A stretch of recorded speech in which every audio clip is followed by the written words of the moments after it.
Hello বন্ধুরা, আজকে চলে এসেছি একটা দেশি মুরগি রান্নার ভিডিও নিয়ে। প্রথমে আমি কাটা থেকেই দেখাচ্ছি। তো আমাদের হাট বার ছিল, আর সবসময় হাটের দিনে এই ধরনের মুরগিগুলো খুব ভালো পাওয়া যায়, তাই তখন মাঝে মাঝে বাড়িতে আনা হয়। আজকে সেরকমই একটা ভিডিও তোমাদের সাথে শেয়ার করছি।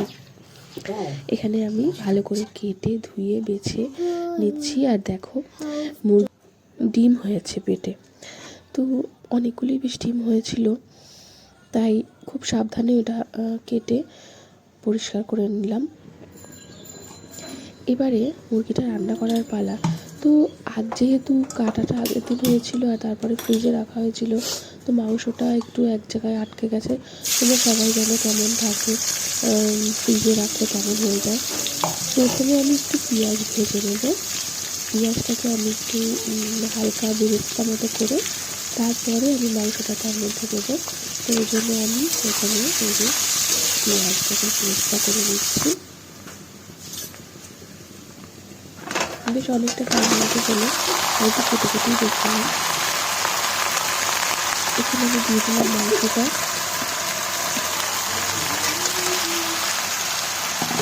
দেখো কেমন আটকে গেছে ফ্রিজে থাকার জন্য। এরপর স্বাদ মতো নুন দিয়ে দিলাম, তারপরে দিলাম হলুদ, লঙ্কার গুঁড়ো, জিরে গুঁড়ো, ধনে গুঁড়ো। লঙ্কার গুঁড়োটা আমি এই পর্যায়ে একটু কমই দিয়েছি, কারণ আমাদের বাড়িতে অনেকে ঝাল কম খায়, অনেকে ঝাল বেশি খায়। তো যারা কম খায় তাদের জন্য তুলে রেখে পরে আবার আমাদের জন্য বেশি করে ঝাল দেবো। এখানে পেঁয়াজ রসুন বাটা দিয়ে দিলাম, আর আমি কিছুটা পেঁয়াজ কাঁচা দিলাম। আমি এই প্রসেসটাতে মাঝে মাঝে করি, আর এটা খুবই টেস্ট হয় খেতে। তোমরা সবাই করে একদিন খেয়ে দেখতে পারো। হাফ পেঁয়াজ আমি বেরেস্তা করে নিই প্রথমে, আর হাফ পেঁয়াজ কাঁচা দিই উপর থেকে, যখন বাকি মশলাগুলো দেওয়া হয় তখন। আর আমি এই কাঁচা পেঁয়াজটা দেওয়ার পরে উপর থেকে কিছুটা কাঁচা তেলও দিই। আমি প্রথমে অল্প তেল কড়াইতে পুড়িয়ে নিয়ে, আর বাদ বাকি তেলটা এই সময় যখন কাঁচা পেঁয়াজ দিই তখনই বাদ বাকি তেলটা দিই। এতে তেলের ফ্লেভারটাও খুব ভালো হয়। সর্ষের তেলের যে একটা ঝাঁঝালো একটা ফ্লেভার, ওই ফ্লেভারটা বেশ ভালো হয়।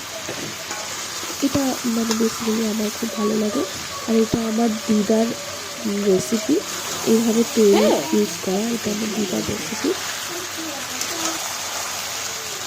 এই রান্নাটাতে কিন্তু আমি রসুনের পরিমাণটা একটু বেশি দিই, কারণ দেশি মুরগিতে আমার মনে হয় রসুনটা একটু বেশি দিলে টেস্টটা বেশি ভালো হয়, বেটার হয়।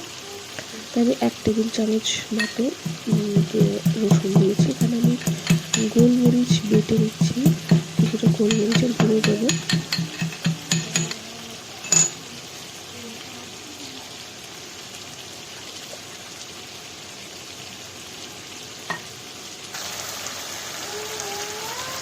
এই যে আমি গোলমরিচ গুঁড়োটা আমি ফ্রেশ দিতে ভালো হয়, বা তোমরা চাইলে বাজার থেকে গুঁড়ো পাওয়া যায় সেটা কিনে ইউজ করতে পারো।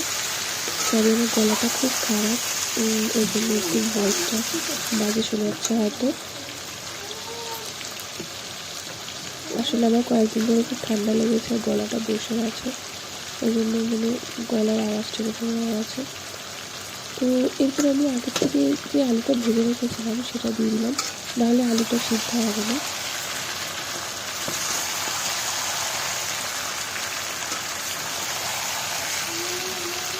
মাংসটাকে আমি খুব ভালো করে কষিয়ে নিল। আসলে কষানোর উপরেই মাংসের টেস্টটা অনেকটা নির্ভর করে। আর এরপরে আমি পুরো ফুটন্ত জল দিয়ে দিচ্ছি। ঠান্ডা জল দিলে অনেকটা বেশি টাইম লেগে যায়, আর মাংসটাও একটু অতটা সফট হয় না। ওই জন্য আমি গরম জলটা দিচ্ছি, তাতে মাংসটা সফট হবে আর তাড়াতাড়ি রান্নাটাও হয়ে যাবে। আলতো করে ডিমটা ওপর থেকে দিয়ে দিলাম। রান্নাটা প্রায় হয়ে এসছে।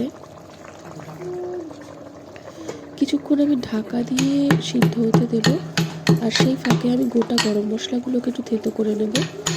গোটা গরম মশলার একটা আলাদা ফ্লেভার হয়, আর বাজারের কেনা যেটা গুঁড়ো পাওয়া যায় সেটার একটু টেস্টটা কম থাকে, ফ্লেভারটা কম থাকে।